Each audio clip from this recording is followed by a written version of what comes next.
Los apuntes de la semana tienen que ver con el último informe del RENATEP, que es el Registro Nacional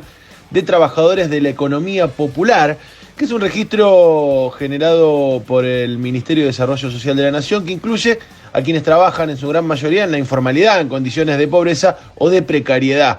Estamos hablando, cuando hablamos del registro del RENATEP, estamos hablando de aquellos que tienen su actividad laboral vinculada a vendedores ambulantes, personas que trabajan en comedores y merenderos comunitarios, feriantes, artesanos, cartoneros, los recolectores informales de la basura, bueno, no se pide limpiavidrios de autos, pequeños agricultores e inclusive lo que tiene que ver con la construcción y quienes trabajan en la infraestructura social y mejoramiento del medio ambiente. Este informe es importante y es interesante porque releva todas las inscripciones que ha tenido este Registro Nacional de Trabajadores y Trabajadoras de la Economía Popular desde su creación en el 2020 hasta abril de este año, lo que ha dado como resultado algunos datos que es interesante y queríamos compartir con ustedes. En principio, estamos hablando de 3.618.606 inscripciones en este registro, desde la publicación del informe anterior, que fue en junio del año pasado. Se anotaron casi 160.000 personas más, creció un 4% este registro, y en el primer apartado del informe se describen algunas de las características de cómo es la población que hoy es considerada trabajadores de la economía popular, que son trabajadores y trabajadoras precarizadas, ¿no? Estamos hablando de una población que, como primer dato, tiene una cuestión vinculada a la edad que es importante resaltar, porque en relación a la distribución etaria, el 63% de los trabajadores de la economía popular tiene entre 18 y 35 años. Una población marcadamente joven, dice el informe, en el cual el promedio de edad es de 33 años. Si uno analiza la cantidad de inscriptos en este registro en relación a la población general de cada provincia, es posible advertir, dice, que en Santiago del Estero la relación alcanza el 30%, también se destacan Jujuy, Formosa, Chaco y Salta, donde la proporción supera el 20%. Estamos hablando que en estas provincias que estamos mencionando, 1 de cada 3 personas, por ejemplo en Santiago del Estero, es parte de la economía popular, es un trabajador precarizado o una trabajadora precarizada. Si nos referimos al nivel educativo de los trabajadores que están inscritos en el RENATEP, se observa que más de la mitad no llegó a completar los estudios obligatorios, el 60% estamos hablando, y en los casos que sí lo hicieron, solamente el 29% tiene nivel secundario completo y el 10% algún estudio superior. En la distribución territorial de este registro, lo que encontramos es que está concentrado principalmente los inscriptos en la provincia de Buenos Aires. Hay un 36% del total nacional de inscriptos en Buenos Aires, seguido por Tucumán en un 6%, Chaco 5,7%, Salta 5,7%, Santiago del Estero 5%. El 40% de las restantes inscripciones está dispersa en todo el país, en donde ninguna provincia alcanza más del 5%. Santa Fe tiene un 5,1%, con lo cual, bueno, es una inscripción que se ha concentrado en la provincia de Buenos Aires. Habrá que ver si eso tiene que ver con, por supuesto, con la densidad poblacional de Buenos Aires, sin duda que allí es donde se concentra la mayor población y también gran parte de la precarización laboral del país, pero por otro lado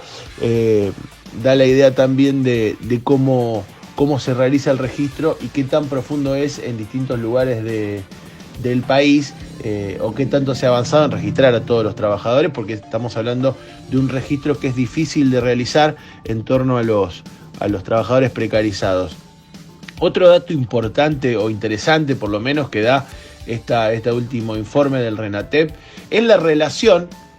de los trabajadores y trabajadoras precarizadas, de la cantidad de trabajadores y trabajadoras precarizadas con la cantidad de trabajadores del sector privado y del sector público. Por ejemplo, si se compara la cantidad de inscriptos a este registro con los asalariados registrados, que están registrados en el SIPA, en términos geográficos, lo que uno puede observar que hay 10 provincias en que hay más registrados en la economía popular que en los asalariados registrados en el trabajo privado. Estamos hablando de Tucumán, Chaco, Salta, Santiago del Estero, Misiones, Jujuy, Formosa, Corrientes, Catamarca y La Rioja. En estas provincias hay más trabajadores precarizados.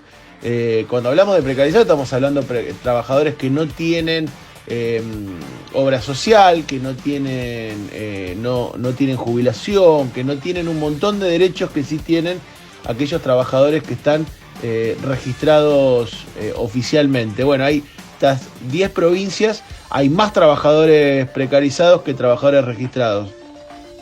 Y por otro lado, en 12 provincias, la economía popular supera la cantidad de asalariados del sector público. Estamos hablando de empleados estatales. Hay más trabajadores precarizados que empleados estatales en Buenos Aires, Tucumán, Chaco, Salta, Santiago del Estero, Misiones, Jujuy, Mendoza, Corrientes, San Juan, San Luis y Santa Cruz. ¿Qué es lo que hacen estos trabajadores de la economía popular cuando se registra las ocupaciones? Casi 6 de cada 10 personas, estamos hablando del 57%, tienen que ver con comedores y merenderos, un 25%, servicios de limpieza, un 12%, agricultores o agricultoras, un 6,5%, vendedores ambulantes, un 4,5%, y servicios de estética como peluquería y manuquería, un 4%, y finalmente albañiles, otro 4%. Eso es, 6 de cada 10 tienen esta distribución de ocupaciones y el resto está atomizado en otra cantidad de ocupaciones. Finalmente, un dato que es importante sobre esta cuestión y que esta semana tomaba alguna relevancia a partir del anuncio de Sergio Massa de pasar muchos de los planes sociales, principalmente los vinculados al plan Potenciar, desde la órbita de desarrollo social a la órbita de trabajo, con el intento de transformar eso en trabajo genuino, y el dato es que solamente el 29%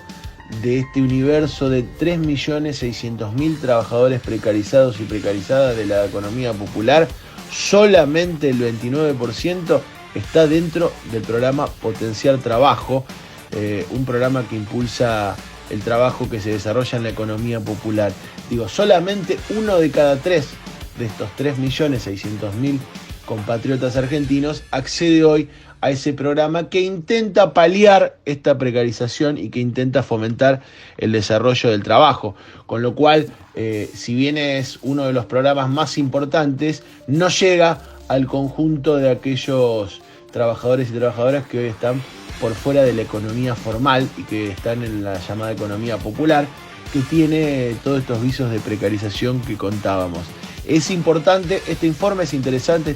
porque en el marco de la discusión de las próximas elecciones y de lo que tiene que ver con los proyectos del país, es imposible pensar, un dato central es el número, y otro dato central es que principalmente son jóvenes y mujeres los que están en esta situación de la economía popular y que no logran acceder a un trabajo formal o a un trabajo asalariado registrado, y es imposible pensar cualquier proyecto de país o cualquier proyecto de futuro si no se da vuelta a esta situación y no pasan a ser los jóvenes los protagonistas de un mundo productivo que les permita proyectar más allá de lo que hoy pueden resolver gracias a la economía popular, pero que evidentemente ha dejado a muchos de estos pibes afuera de los proyectos de futuro y ha generado también algunas de las concepciones que hoy sostienen proyectos como el de Javier Milei, por ejemplo, en torno a no poder pensarse en un futuro más que haciendo que la Argentina estalle por los aires o pensando solamente en alguna cuestión propia o individual, ya que los proyectos colectivos, como pueden ser los proyectos de trabajo, como está claro con estos números, no aparecen principalmente para los pibes y pibas de la Argentina. Algunos datos que queríamos compartir en los apuntes de esta semana para tener en cuenta y conocer más puntualmente y más concretamente cómo se distribuye o cómo se mal distribuye el trabajo y la riqueza en un país como el nuestro, que tiene la proyección de pensarse hacia el futuro, pero sin pensar estas cuestiones parecería imposible que se oriente hacia los intereses de las grandes mayorías.